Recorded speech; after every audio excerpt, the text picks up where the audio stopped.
مسئولین ائتلاف سازمان‌های جمعیتی ضد شکنجه و به جزای بوپخش یک اظهارات گفتند نخستین مرافعه دادگاه چهارشنبه ساعت 10 روز 28 فوریه برگزار می شود. به گفته آنها دادگاه ناحیه اسماعیل سامانی قرار کرده است که مرافعه به طور گشاده باشد هم در بینای بازداشتگاه موقتی وزارت عدلیه برگزار می شود.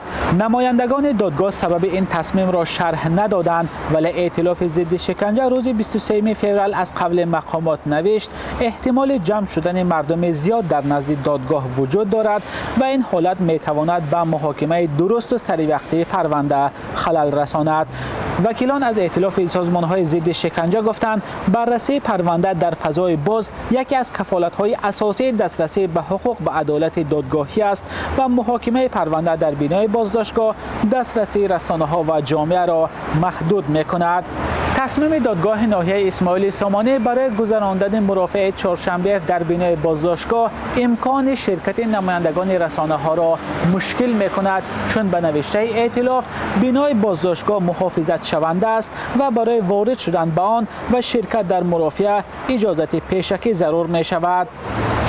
چهارشنبه ورزشکار محاربه‌های آمیخته روز 31 دکمبر سال گذشته با قرار دادگاه از روسیه اخراج و در دوشنبه بازداشت شد. مقامات تاجیک او را به دعوت به سرنگونی حاکمیت از طریق اینترنت متهم می‌کنند. خود او و نزدیکانش این عیب‌نامه را رد کردند. پرونده چهارشنبه اول ماه فوریه به دادگاه ناحیه اسماعیل سامانی ارسال شد.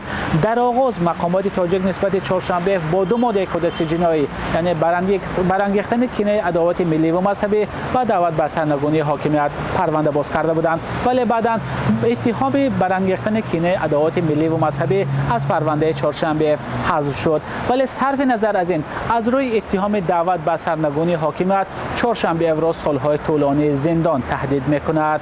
مولا رجب یوسفی، نگاره فضل‌الدین، آزادی، دوشنبه.